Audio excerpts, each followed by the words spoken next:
गेहूं की एक अच्छी पैदावार निकालने के लिए केवल यूरिया खाद से काम नहीं चलेगा। सही समय पर सही पोषक तत्वों की यदि आप पूर्ति करते हैं और सही समय पर गेहूं की बुआई करते हैं, बढ़िया बीज उपचार करते हैं, गेहूं की फसल पर टाइम टू टाइम यदि बीमारी आती है तो सही समय पर सही दवाई का स्प्रे करते हैं, बढ़िया खादों का इस्तेमाल आप बुआई के समय करते हैं, उचित डिस्टेंस पर आप गेहूं की बुआई करते हैं तो पैदावार अच्छी मिलने वाली है। अच्छी उपजाऊ भूमि और सिंचित क्षेत्रों के लिए उन्नत किस्मों को हम आपको रिकमेंडेट करने वाले हैं। तो इस वीडियो के माध्यम से बुआई से लेकर कटाई तक खाद, सिंचाई, खरपतवार की रोकथाम, यदि फसल को कभी कभी खरपतवार नाशक से झटका आ गया धोखे से तो कैसे फसल को रिकवर कर सकते हैं, एकदम डिटेल से हम पूरी जानकारी शेयर करने वाले हैं। गेहूं की उन्नत खेती A to Z संपूर्ण जानकारी। चलिए शुरू करते हैं। सबसे पहले बात करते हैं सही समय। हमारे भारत पर गेहूं की बुआई 3 तरीके से किसान करते हैं।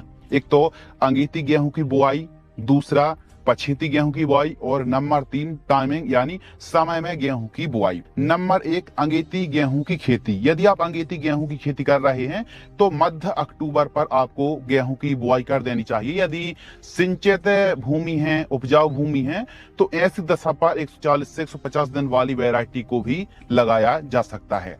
जबकि समय बुआई करने के लिए जो मध्य नवंबर का समय होता है, 5 नवंबर से लेकर के 15 नवंबर के बीच में, यह समय में टाइम पर यह मौसम समय माना जाता है। जबकि पछेती जो गेहूं रहती है इसकी बुआई दिसंबर महीने पर की जाती है और दिसंबर महीने पर आप किसी भी वैरायटी को लगा रहे हैं तो 95 दिन, 98 दिन, 100 दिन, 110 दिन वाली, 115 दिन वाली वैरायटी का चुनाव करना चाहिए।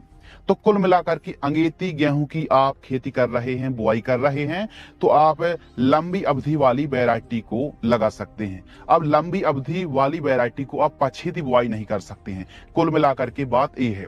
और आपके पास उपजाऊ भूमि है, सिंचाई के साधन मध्यम है तो भी आप समय में बुआई करें और 115 से 120 दिन वाली वैरायटी का चुनाव कर सकते हैं। यदि आपके पास सिंचाई के साधन अच्छे हैं, भरपूर समय है, उपजाऊ भूमि है तो फिर मनचाही वैरायटी को भी आप लगा सकते हैं। लेकिन जिन किसानों के पास 2 से 3 सिंचाई के साधन हैं, वह किसान भाई 115 से 120 दिन वाली वैरायटी का चुनाव करेंगे तो फायदे में रहेंगे। तो कुल मिलाकर के अंगेती बुआई के लिए लास्ट अक्टूबर तक आप बुआई कर दीजिए।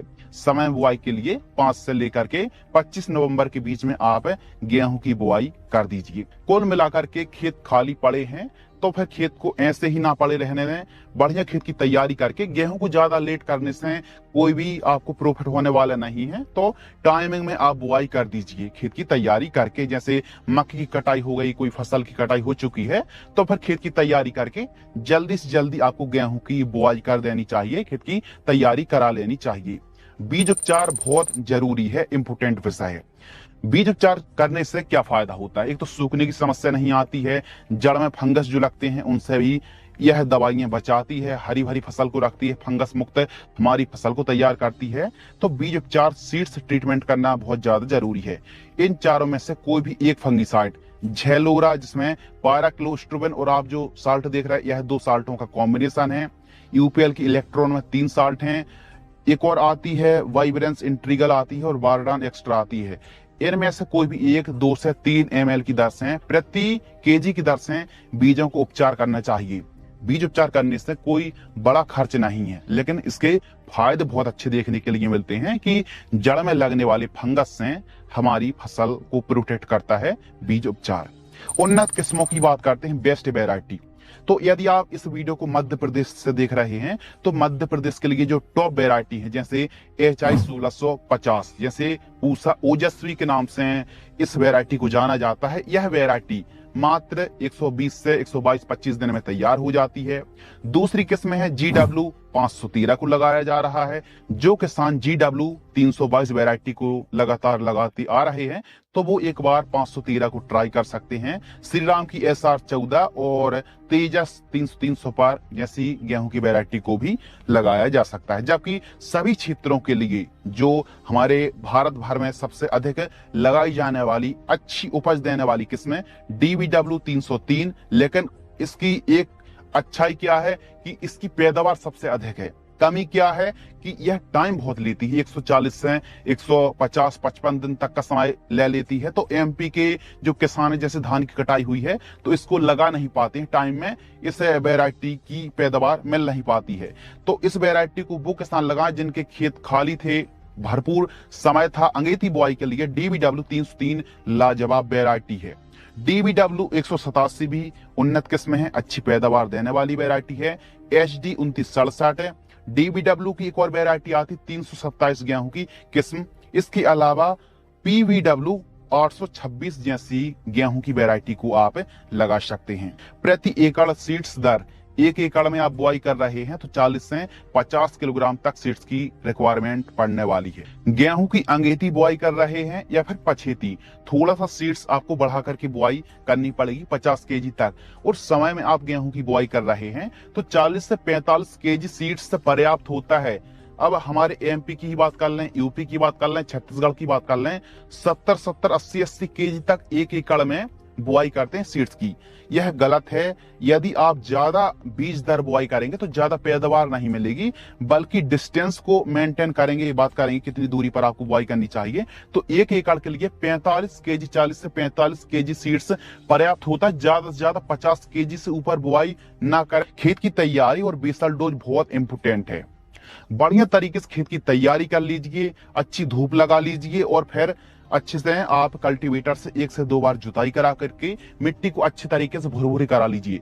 खेत के चारों साइड यदि खरपतवार हैं तो मेड़ को बढ़िया साफ सफाई कर लीजिए और खेत की चारों साइड पूरे खेत में बढ़िया साफ सफाई रहेगी, मिट्टी अच्छी भुरभुरी रहेगी। जब आप खेत की तैयारी करा रहे हैं तो 50 केजी जो SSP पाउडर वाली आती है पूरे खेत में बिखेर करके, गोबर की खाद भी है तो पूरे खेत में बिखेर करके बढ़िया तरीके से खेत की तैयारी करा लीजिए। मिट्टी अच्छी भुरभुरी रहेगी तो बढ़िया अंकुरण, जर्मिनेशन अच्छा होने वाला है। अब बारी आती है बेसल डोज, जो सबसे इंपोर्टेंट है। हर एक किसान के अंदर क्यूरियोसिटी रहती है कि बुआई के समय एक अच्छी पैदावार मिले। कुछ किसानों के खेत में शुरू से ही अच्छी हरियाली रहती है, बढ़िया फुटा, बढ़िया गहरी लचदार फसल रहती है, अच्छी चाल ग्रोथ देखने के लिए मिलती है, पीलापन रहता ही नहीं है। सही उर्वरक, सही पोषक तत्वों की पूर्ति करेंगे तो रिजल्ट भी बहुत अच्छे मिलने वाले हैं। तो कौन कौन से तत्वों की आपको पूर्ति करना है, कौन कौन सी खादें और कौन से तत्व हैं? DAP जिसमें नाइट्रोजन का अमोनियम फॉर्म है और इसमें फॉस्फोरस की मात्रा है। DAP आपको लेना है 50 केजी के लगभग। सल्फर आपको लेना है 10 केजी, जो बेंटोनाइन सल्फर आती है। इसके साथ ही SSP सिंगल सुपर फास्फेट यदि आपने बिखेर दिया है पूरे खेत में तो फिर आवश्यकता नहीं है, और आपने पूरे खेत में SSP नहीं बिखेरा है तो इसी के साथ आप 50 केजी SSP भी ले लीजिए, दानेदार वाला।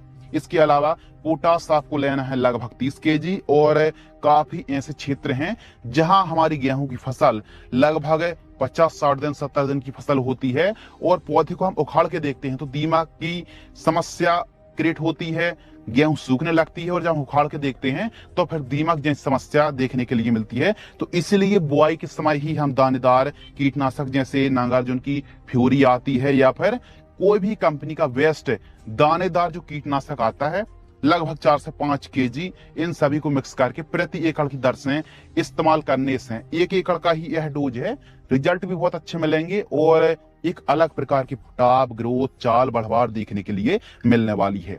गेहूं की बुआई कितनी दूरी पर करें, डिस्टेंस की बात करते हैं तो अच्छी ग्रोथ के लिए लाइन से लाइन की दूरी 18 से 20 सेंटीमीटर आप रखिए।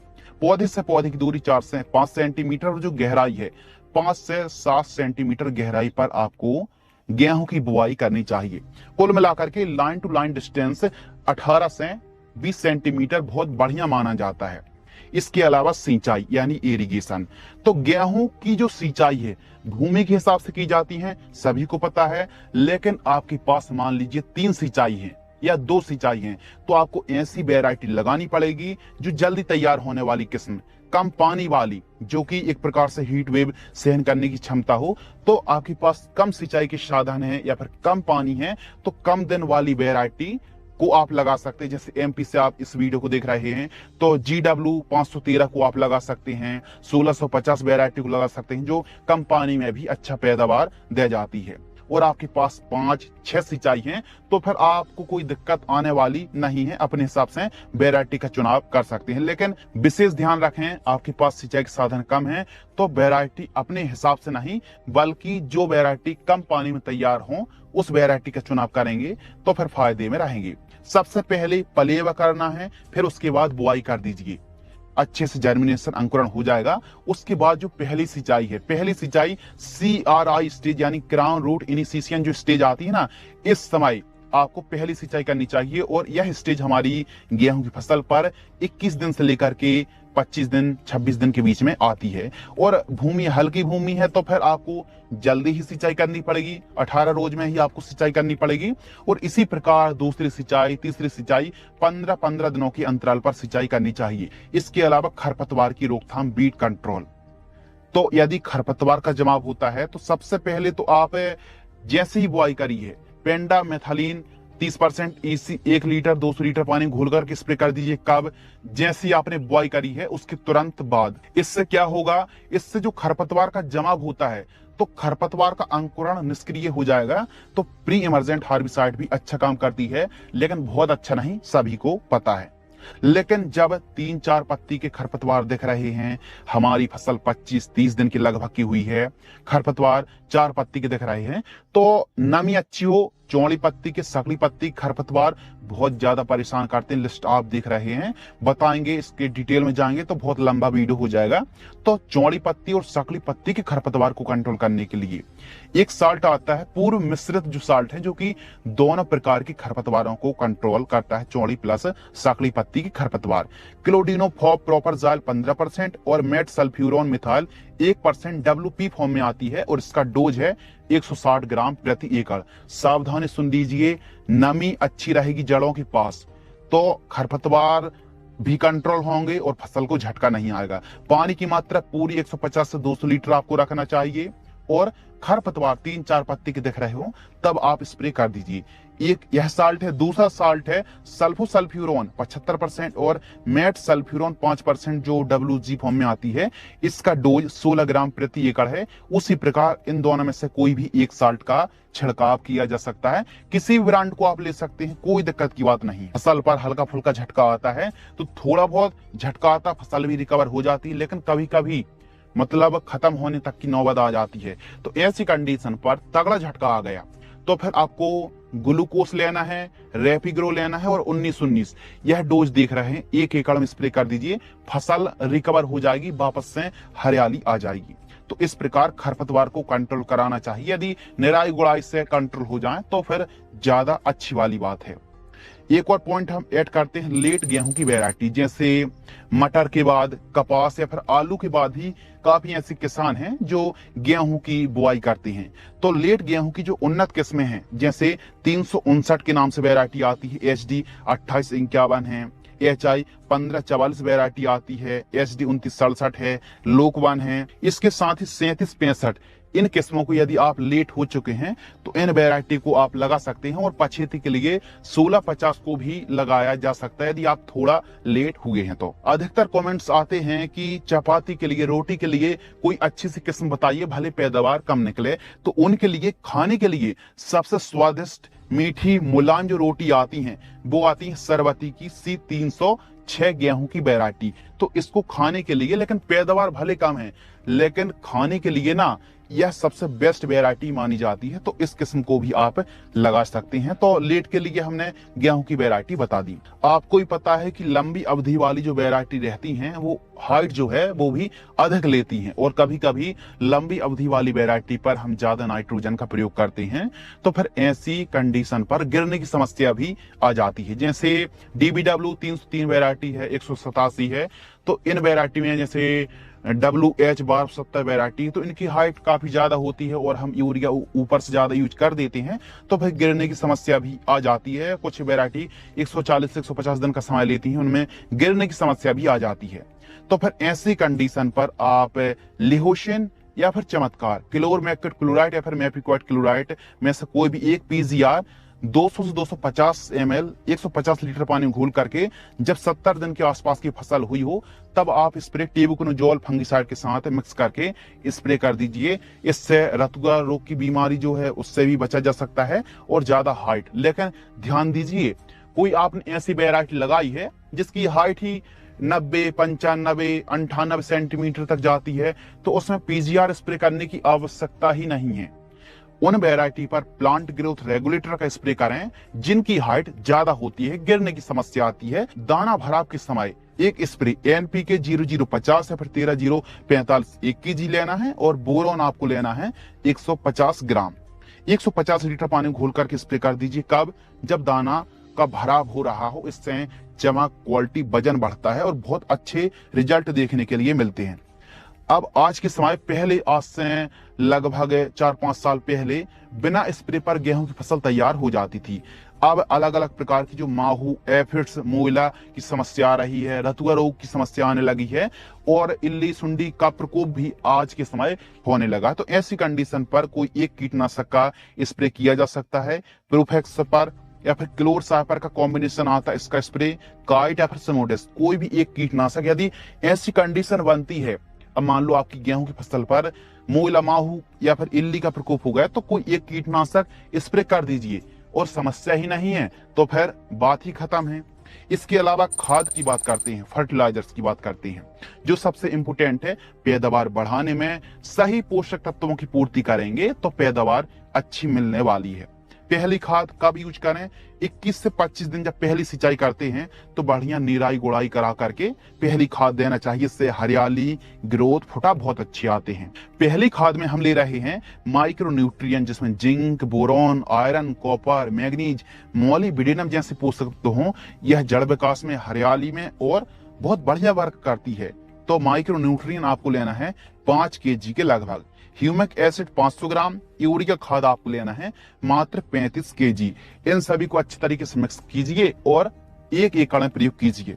दूसरी जो खाद है, 40 से 50 दिन की फसल होती है गेहूं की, तो urea 45 kg, zinc sulphate 5 kg के लगभग। आप जिंक सल्फेट का जो फंडा है इसको आप समझ लीजिए।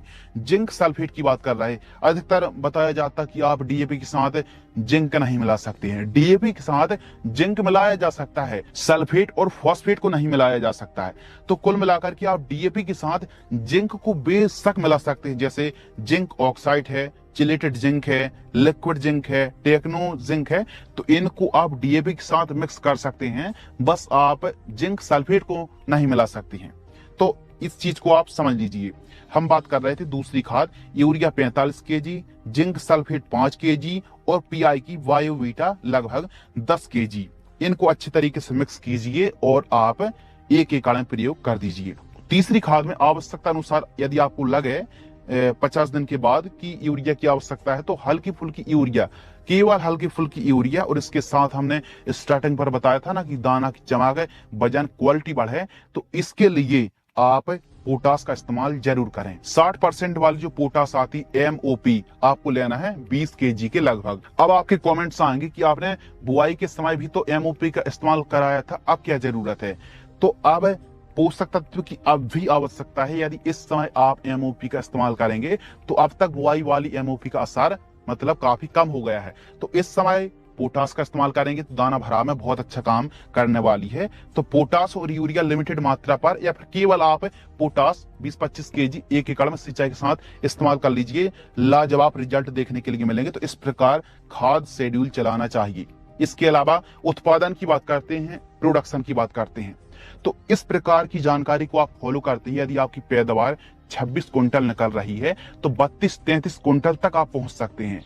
और आपकी पैदावार 20 कुंटल है तो 25-26 कुंटल तक प्रति एकड़ पैदावार आप निकाल सकते हैं। तो कुल मिलाकर के परंपरागत तरीके से हटकर के थोड़ा सा आधुनिक तरीके से, व्यवस्थित तरीके से, वैज्ञानिक तरीके से आप गेहूं की खेती कीजिए। पैदावार बढ़ेगी, उत्पादन भी काफी ज्यादा इंक्रीज होने वाला है। गेहूं की एवरेज पैदावार 26 से 30 कुंटल तक पैदावार बड़े आराम से इस प्रकार आप निकाल सकते हैं। अब सिंचाई के साधन कम हैं, कमजोर भूमि है, तो फिर ऐसी कंडीशन पर 30 कुंटल पैदावार निकालना मुश्किल वाला काम हो सकता है। तो अपने हिसाब से थोड़ा लॉजिक को लगा करके खाद दें, दवाइयों का इस्तेमाल करें, बेस्ट वैरायटी, भूमि कैसी, सिंचाई के साधन कैसे हैं, उस हिसाब से किस्म का चुनाव करना चाहिए। 1 एकड़ में 18 से 20,000 22,000 रुपए तक लागत लग जाती है। लाइफ साइकिल वैरायटी पर डिपेंड करती हैं। कुछ ऐसी वैरायटी होती हैं जो लगभग 115 दिन में तैयार हो जाती हैं, कुछ ऐसी वैरायटी जो 135 दिन, और कुछ ऐसी वैरायटी हैं जो लंबी अवधि वाली किस्में, जैसे 140 से 150-55 दिन वाली वैरायटी। तो आप गेहूं की बुआई कब कर रहे हैं, आपके पास सिंचाई के साधन कैसे हैं, भूमि कैसी, उस हिसाब से आप वैरायटी का चुनाव आपको करना चाहिए। तो इस प्रकार आप गेहूं की खेती करेंगे तो पैदावार भी बढ़ने वाली है। रही बात बाजार भाव की, तो हर एक किसान जानता है कि गेहूं के जो बाजार भाव हैं, किसान संतुष्ट नहीं है। क्या गेहूं के बाजार भाव 3,500 से 4,000 रुपए प्रति क्विंटल होना चाहिए या फिर नहीं? अपनी राय आप कमेंट्स में जरूर बताएं कि गेहूं के बाजार भाव में वृद्धि होनी चाहिए या नहीं। किसानों को लागत के साथ साथ उतना प्रॉफिट नहीं हो पा रहा है जितना गेहूं की फसल पर होना चाहिए। अपनी राय, अपनी प्रतिक्रिया आप कमेंट्स में जरूर साझा करें। इसी प्रकार की नॉलेजेबल जानकारी देखने के लिए आप चैनल को अवश्य सब्सक्राइब करें।